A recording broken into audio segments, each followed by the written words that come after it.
All right, old school NBA fans, self-researched NBA facts. Got another video for you. Again, thanks to anybody watching my channel, subscribing to my channel. I really appreciate it.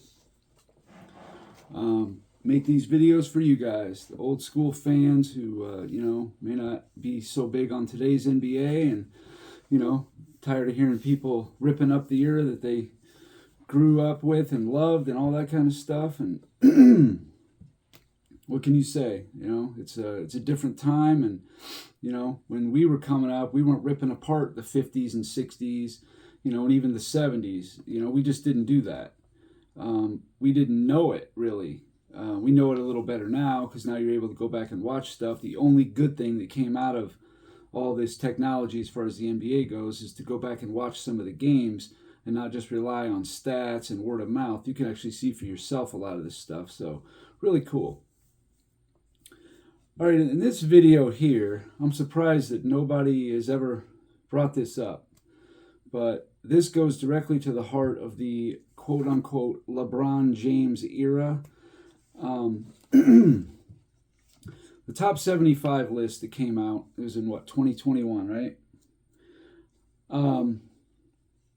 It actually had 76 players because there was a tie, I guess. So it actually had 76 players on this list.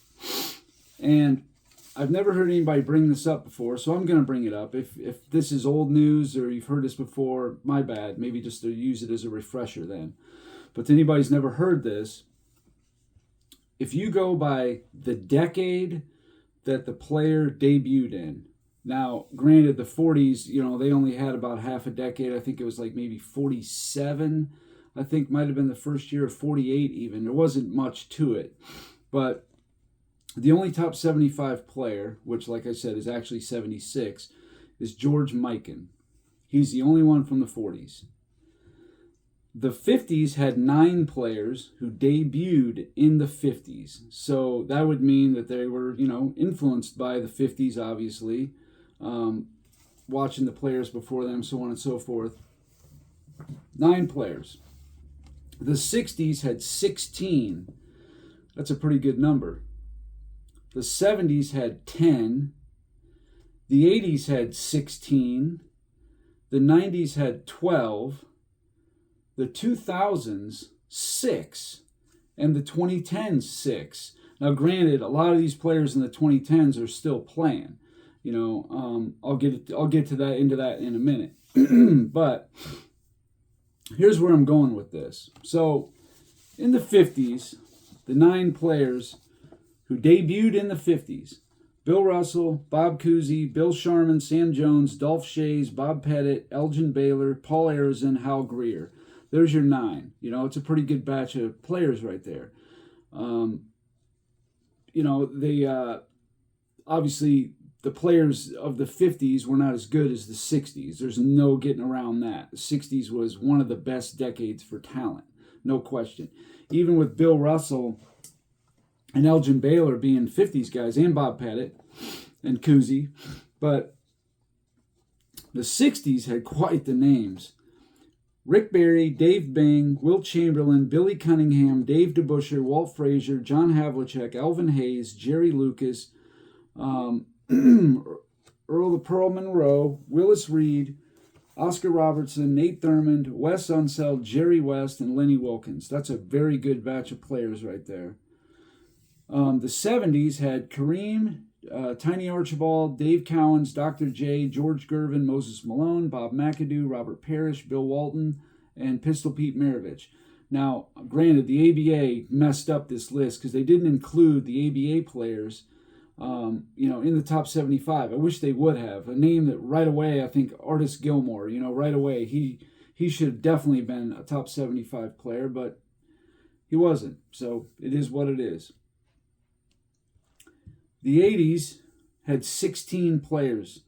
Charles Barkley, Larry Bird, Clyde Drexler, Patrick Ewing, Magic Johnson, Michael Jordan, Karl Malone, Kevin McHale, Reggie Miller, Keem Olajuwon, Scottie Pippen, Dennis Rodman, John Stockton, Isaiah Thomas, Dominique Wilkins, James Worthy.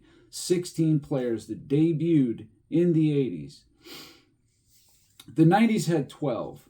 And one of those players actually got drafted in the 80s, much like Bird got drafted in the 70s, but didn't debut until the 80 season for Bird.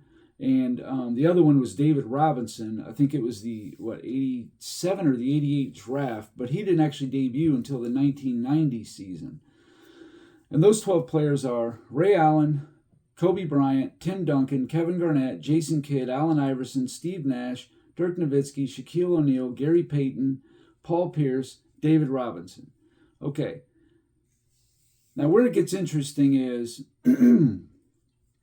all those players that peaked in the 2000s, that, won championships, MVPs, Defensive Player of the Years, the heart of the best players, which are Ray Allen, Kobe, Duncan, Garnett, Kidd, Iverson, Nash, Nowitzki,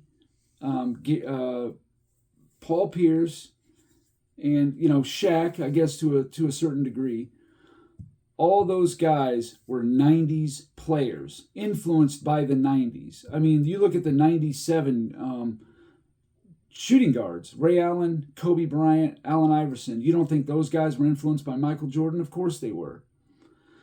And you get to you get to the 2000s, 6 players, that's it. Carmelo Anthony, Kevin Durant, LeBron James, Chris Paul, Dwayne Wade, and Russell Westbrook. That's it. Now, I can already hear the counter argument of, well, some of those guys, they may have debuted technically in the 90s, but they played most of their ball in the 2000s. That's true, but they were heavily influenced. The foundation of their game was in the 90s. Paul Pierce started in 99 is when his debut season, his rookie year. He played 3 years at Kansas, so this wasn't a straight out of high school guy. Nothing like that. I mean, if he would have came out of high school, his first year would have been 97 or 96. So this wasn't a 2000s player. I mean, these guys were all 90s. Kobe, 97, came out of high school. That's true. But if he would have came out his junior year, that would have been 1999. I mean. Same thing with Kevin Garnett. He came out in the 96 season. If that would have been his freshman year, his senior year would have been the 99 season. So these guys are clearly 90s players where, the AAU ball and college all came from the 90s. These guys were not 2000s players. But these 6 players here, Carmelo Anthony, Kevin Durant, LeBron James, Chris Paul, Dwayne Wade, and Russell Westbrook, that's it for the whole decade. That's what the 2000s gave you. 6 players. That's it. That's half of the 90s.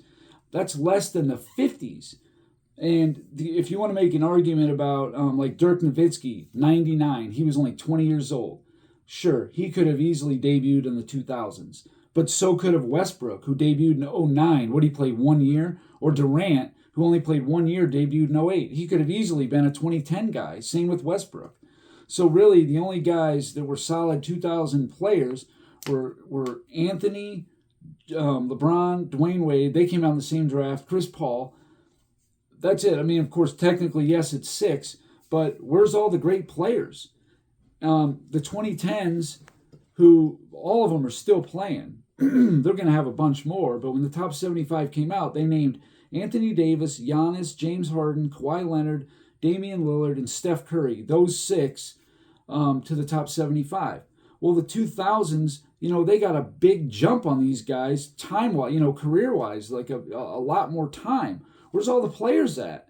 They got 6 already. The only other player I could see that maybe would make like the top 100 team, that's going to come out in 2046, I believe, is Dwight Howard. There's nobody else I could even see happening. Now for the 2010s, here's how many players potentially could be on that top 100 team that debuted in the 2010s. You got Domantas Sabonis, Luka Doncic, Joel Embiid, Jason Tatum, Jaylen Brown, Devin Booker, Nikola Jokic, Shai Gilgeous-Alexander, Jalen Brunson, even Paul George and Klay Thompson maybe. So that's an extra 11 players. So if even 9 of them get in there, that'd be 15 of them. The 2000s only 6. It's embarrassing. This is the era that LeBron came from. You know what I mean? This is his era, not just LeBron, but all these other guys too. It's kind of embarrassing when you think about it. Like, what happened? Where's all the great players? You know, all the players that were drafted in 2000 and 01 and 02, not one of them is a top 76 player. I mean, no, 03. Well, the 03 draft, I guess that was Carmelo Anthony, LeBron, and Wade. I think Paul went in the 05 draft. But then there's another couple-year gap. No top 75 players at all. You know, you go back to the 80s, practically every year there was somebody, I think it was almost every year that somebody made the top 75 from that list. And then in the 2020s, you are, you know, Anthony Edwards and Wemby figure to maybe get in there. If you add those 13 players, that's already half the list. You still got all the 2020s, all the 2030s, and, you know, half of the 2040s to go to determine the top 100. To me, I mean, that's weak. The 2000s, I heard a debate going on Michael Jordan fans are the best. I think it was 90s against the 2000s. And sports and fitness fans didn't even bring this up. You know, it was like, dude, you should have hammered this home. Now, maybe you didn't realize it. Like I said, I've never heard it either. But this is what the 2000s and all that great basketball gave you. Yeah, the 2000s had some really good players, and it was, you know, comparable to the 90s. I think it was just a little bit under it overall, all things considered. But these guys were 90s players. You know what I mean? And sure, the 80s, you know, a lot of those guys played in the 90s. But again, they brought you 12 of the top 75 players. The 2000s gave you half that. 6 players, that's it. With potentially Dwight Howard would be the only other one that might make it eventually. But I just thought that's interesting. That goes to the heart of, you know, the fundamentals they teach and all that kind of thing. I mean, you know, somebody has to make the top 100 list. You have to name another 25 players, no doubt. But I just gave you 12 that might be on it, going to be on it already. And the 2000s, their window's gone. You know, all those players, a minimum, have played 15 seasons now. There's not going to be anybody who's going to peak at 38 years old. So, anyway, I find it kind of disappointing. I really do. You know, yeah, some of these 90s guys were late 90s, like Ray Allen, Kobe, Duncan, Garnett, AI, Nash, Nowitzki, Paul Pierce. Sure, a lot of late 90s guys. But there was a lot of late 60s guys, too. A lot of late 50s guys. I mean, that's just kind of what happened there. But there's too many big gaps of time where there's just no players in the 2000s. Like, you know, where are they? There's 6 guys on here, you know. Anyway, and Carmelo Anthony, people complained it was, you know, maybe shouldn't have made it. It was clearly one of the 70-something players. I think like Reggie Miller, Bill Walton, you know, guys like that. A couple other ones that were, you know, like barely made it kind of thing. But anyway, I don't know if anybody ever realized this, but to me that speaks to the heart of the state of basketball. Not necessarily the NBA, just basketball in general, to where, you know, the best players of that decade were all from the 90s. And, you know, even the best players of the 2010s, they were from the 2010. You know, like the 2000s, they got 6 top 75 players. That's it. It's crazy. So anyway, that's all I got for this video, and thanks for watching.